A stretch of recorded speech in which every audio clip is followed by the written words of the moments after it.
This is the story of the hitchhiker.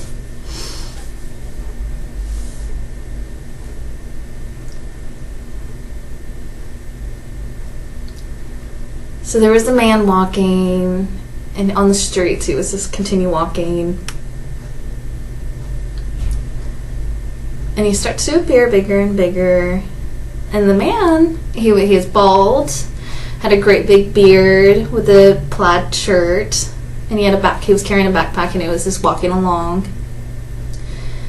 And he heard a car, so he decides to hitchhike, and the car eventually pulls over. And the driver, the man, he had short hair, he had a white shirt with buttons down the middle with a collar. He pulls over, rolls down his window. The hitchhiker approaches and leans over and starts speaking to the driver, and the driver says, "No, I'm deaf, I can't hear you, but I have something, I have a piece of paper and pen." So he hands it over to the hitchhiker, and the hitchhiker grabs it and starts writing in big letters, and it says, "Las Vegas." So he says, yes, are you going? And the driver says, yes, absolutely, I can take you, and come on in. So the hitchhiker joins in and gets in the car, closes the door, and they continue, and they go on to driving. And there was a sign that was posted that said 70 miles per hour. They've just passed it. And the driver starts accelerating to 75, 80, 85, and they're just speeding, driving, eventually accelerating to 90. And in the rear mirror, there was some lights going off. It was blue, red, white, sirens. So they pull over, and the deaf man says to the hearing man, "Hold on." So he rolls down his window, and the police came. He had a big hat, and he starts speaking, and the deaf man says, "No, I can't hear, I'm deaf, I don't understand." And the police said, "Oh, you can't speak. Did you see the sign that was going 70? You were going way too fast, you were speeding, just slow it down." And the deaf man says, "Yes, of course, thank you, I'll slow it down, thank you." So he looks around, the police does, and just says, "Go ahead, carry on," and walks back to his car. And so they were super excited they got away with it. The hearing man was very impressed. So they continue driving along, and they keep driving. The sun sets, and it starts getting dark. The driver starts getting tired, kind of falls asleep off and on. And he reaches to the hitchhiker, "Hey, do you mind driving?" And the hearing man said, "Yeah, of course, I can drive, absolutely." So great deal. So they pull over, and they switch seats. And the hearing man starts to drive, and they just continue driving. The deaf man starts to get tired and eventually goes to bed. So they continue driving, and he gets bored.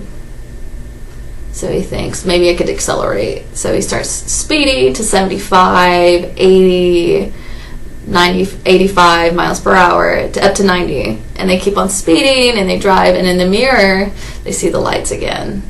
And so they're like, darn it, the police. So the driver pulls over, and the hearing guy says, maybe I could do the same thing the deaf guy did. So he rolls down his window, and the police approaches, and he's like, "Hey, I can't hear, I can't talk." And the police looks at him and is like, "Oh, you're deaf. Oh, that's not a problem. My mom and dad are deaf as well." So he starts signing to him, "You're going too fast, you need to slow it down." And the hearing guy was frazzled and confused, and the police said, "You don't understand me? You're not deaf?" And starts yelling at him and writes him a big ticket and hands it to him. And the man gets it and kind of just gets really upset, puts his head down.